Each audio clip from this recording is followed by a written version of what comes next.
শুভ সকাল বন্ধুরা, আমার ছোট্ট ব্যালকনি গার্ডেন দেখিয়ে আজকের ব্লগটা শুরু করি। কেমন আছো তোমরা সবাই? কিছুদিন শরীরটা ভালো ছিল না, তাই আর ব্লগ কন্টিনিউ করিনি। এখন মোটামুটি ঠিক আছে, তাই আবার আজকে শুরু করি। এগুলো কিন্তু কোনোটাই আমার যত্নে বেড়ে ওঠেনি, সব কিছু আমার বরের যত্ন।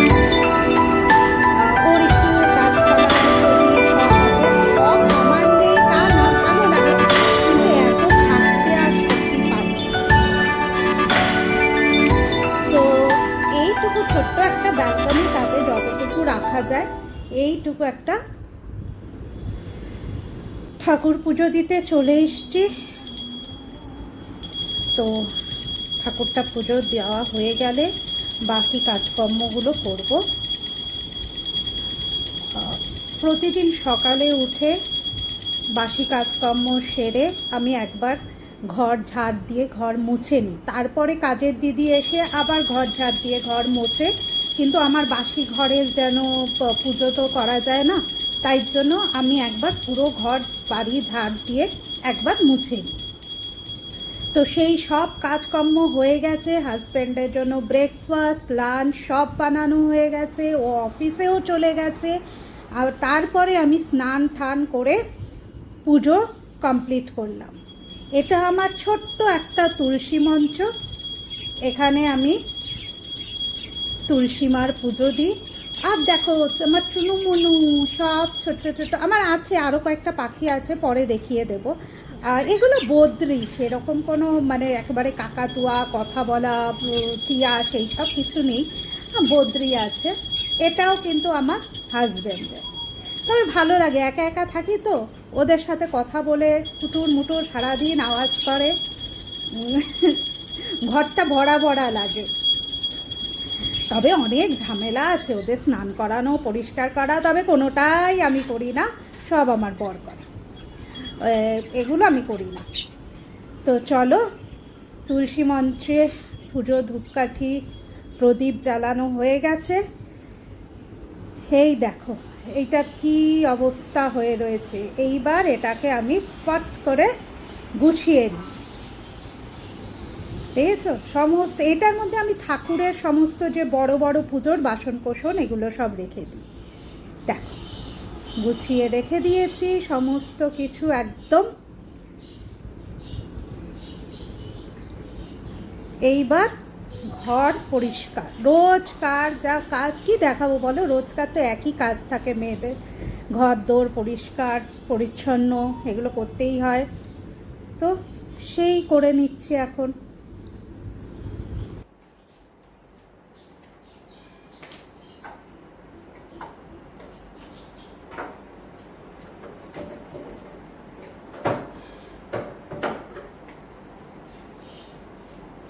হ্যালো বন্ধুরা, শুভ সকাল, কেমন আছো তোমরা সকলে?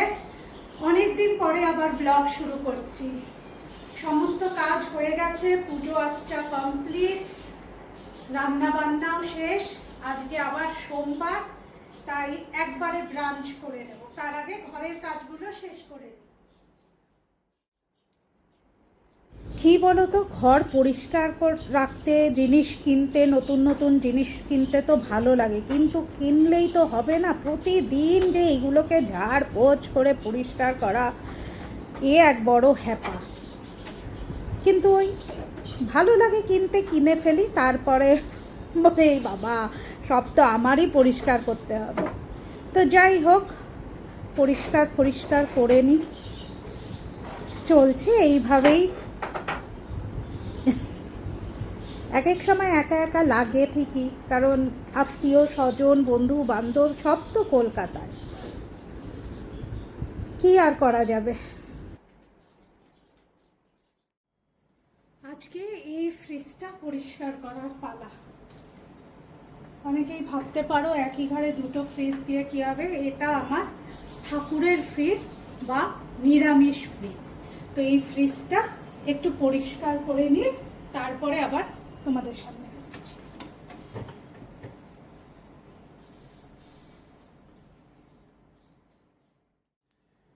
তো ফ্রিজ একদম পরিষ্কার হয়ে গেছে। নিচে দেখো, নিচেরটায় আমি ফুল ঠুল এগুলো সব রাখি।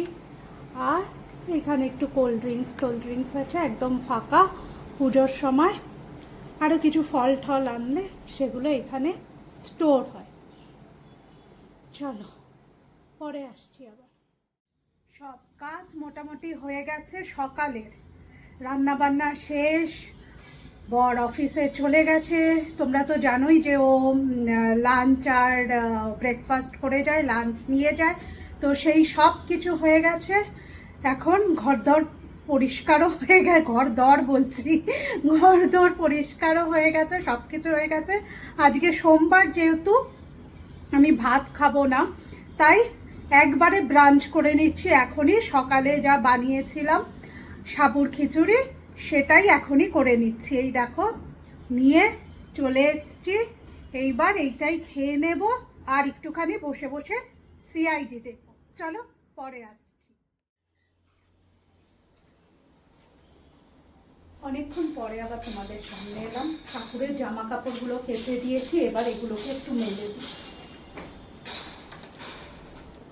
প্রত্যেক সপ্তাহে আমি জামা কাপড়গুলো চেঞ্জ করি, তো এগুলো মেলে দিলে আমার মোটামুটি কাজ শেষ হবে আজকে।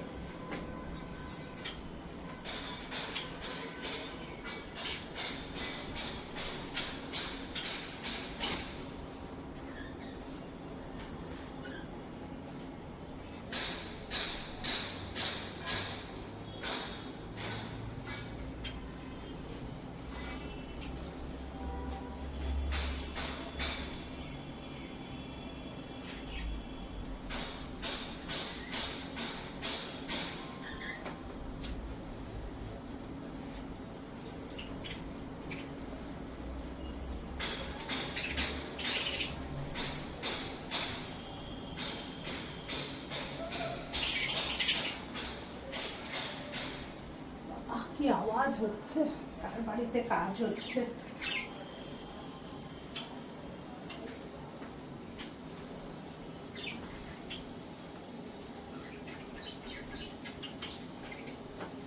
অনেক কাপড় থাকে,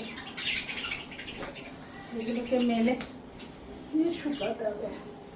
আসলে 2 সপ্তাহের কাপড় জমে গেছে ঠাকুরের।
সমস্ত ঠাকুরের জামা কাপড় মেলে দিলাম।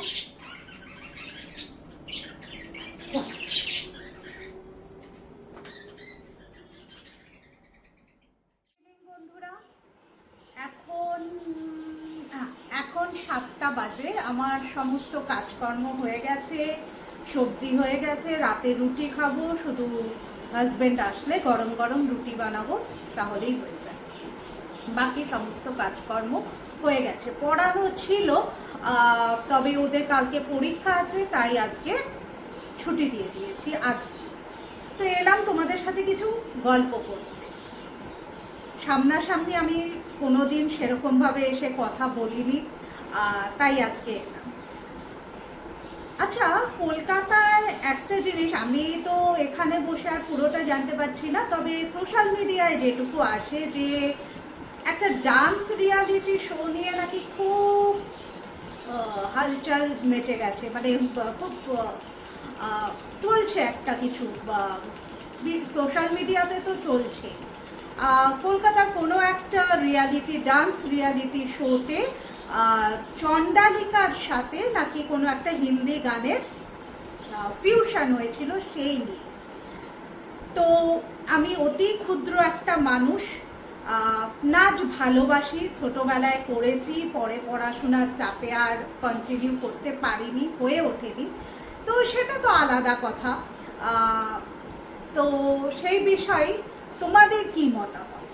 এই যে ফিউশন ব্যাপারটা, এটাই তোমাদের কি মতামত? দেখো, আমার মতামত যদি জানতে চাও, সেক্ষেত্রে ফিউশন ঠিক আছে, চলে, কিন্তু সেটা মাথায় রাখতে হবে যে কার সাথে কি যায়, কতটা যায়। আমরা সবাই জানি রবীন্দ্র নৃত্যনাট্য চণ্ডালিকা,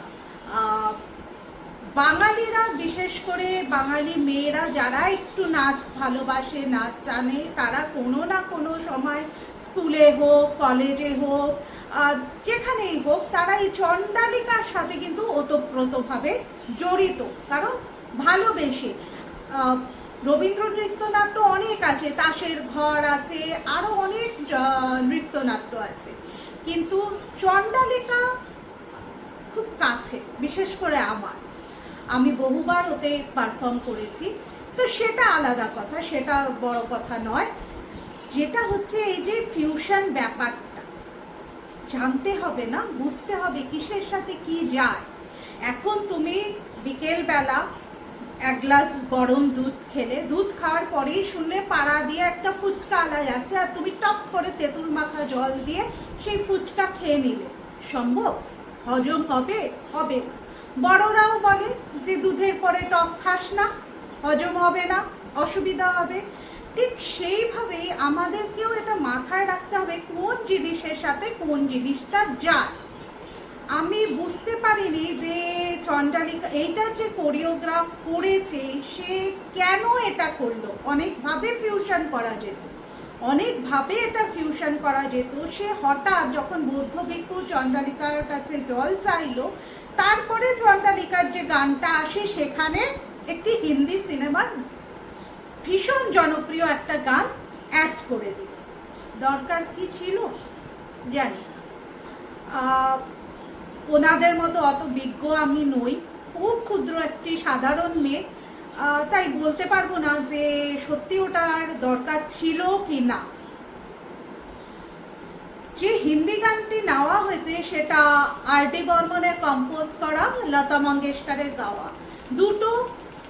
দুটো গানই, এক তো রবীন্দ্রসঙ্গীত, আর এই গানটি দুটোই বহুল জনপ্রিয়। এর মানে এই নয় যে এই পাঞ্চ করার ফলে রবীন্দ্রসঙ্গীতকে ঝট করে তার গরিমাচ্যুত হয়েছে, না। অতটা সাহস বা হিম্মত বা ক্ষমতা আমাদের কারো নেই যে রবীন্দ্রসঙ্গীতকে তার জায়গা থেকে নিচে নামিয়ে আনা, পসিবল নয়। আবার এই গানটি তার জনারে অত্যন্ত জনপ্রিয় একটি গান। এই দুটি গানের সংমিশ্রণে যে একটা হজবরল সৃষ্টি হলো, এটা যে কি সৃষ্টি হলো, আর এই সৃষ্টির যে কি দরকার ছিল, এই ছোট্ট মস্তিষ্কে বোধগম্য হয়নি আমার, অন্তত আমার। আমি শুধু আমার কথাই বলছি, ভালো লাগে। শুধু কলকাতার কথাই বা বলবো কেন, আজকাল বিভিন্ন ডান্স রিয়ালিটি শো যে হয়, বলিউডেও হয়, বম্বেতেও হয়, কলকাতায় হয়, বিভিন্ন জায়গায়। আমার তো এক এক সময় মনে হয় যে ইস, আমরা কি লস করছি।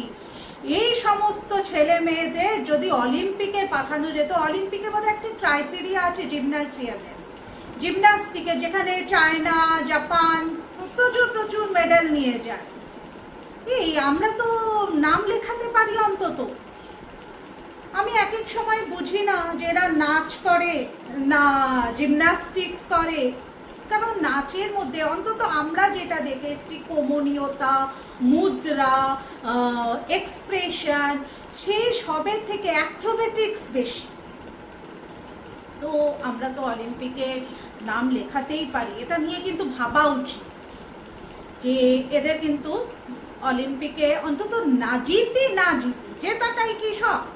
জেতাটা বড় কথা নয়, আমরা নামটা তো লেখাতে পারি যে হ্যাঁ আমরা, কারণ আমার এক এক সময় তাই মনে হয় যেটা কি ডান্স শো না জিমন্যাস্টিক শো বুঝতে পারি না, কি করব বলো। তো হ্যাঁ আমার মতে এই এই যে পাঞ্চ, এই ফিউশনটার খুব একটা দরকার ছিল না। কিছু কিছু জায়গা আছে যেখানে ফিউশনের দরকার নেই, সে নিজের গরিমায় এমনি অনেক উপরে রয়েছে। দুটো গানের ক্ষেত্রেই বলছি, হয় সে ওই গানটার উপর নাচতো, নয় সে এটার উপরে নাচতো, নাচবেই না। শোটা তো ডান্সে, শোটা তো ডান্সে, যারা বিচারকের আসনে বসে আছে তাদের তাদের ডান্সের ক্যাপাবিলিটিটা দেখবে। ফিউশন দরকার ছিল না, অন্তত এই দুটো গানকে নিয়ে তো কখনোই নয়। তুমি অন্য কোনো গান, কারণ রবীন্দ্রসঙ্গীতের সাথে আর বিশেষ করে এই ধরনের কিছু নৃত্যনাট্য বা গানের সাথে না কিছু সেন্টিমেন্ট জড়িয়ে থাকে বাঙালিদের, সেটা করা উচিত হয়নি। হয়তো যে কোরিওগ্রাফ করেছেন হয়তো না বুঝে অতটা বুঝতে পারেননি, তাই করে ফেলেছেন। আর কিন্তু ভাবা উচিত ছিল, কথায় আছে না, ভাবিয়া করিও কাজ, করিয়া ভাবিও না। হয়তো তার জন্যই এই সোশ্যাল মিডিয়ার ঝড়টা তাদের সামলাতে হচ্ছে, জানি তাতে এতে কিচ্ছু যায় আসে না, ম্যাটার কিচ্ছু যায় আসে না। তবে কোথাও না কোথাও আমাদের ভালো লাগেনি, মেনে নিতে পারি। এই তোমরা কিন্তু তোমাদের কথাও জানাবে আমাকে, ঠিক আছে? কমেন্ট করো কার কি মতামত এতে। চলো আজকের মতন ভিডিওটা এখানেই শেষ করছি, রাত হয়ে গেছে, হাজবেন্ড এক্ষুনি এসে যাবে, তাই রুটি টুটি করতে হবে। আজকে পরে কোনো একটা ব্লগে। টাটা, ভালো থেকো সবাই, গুড নাইট।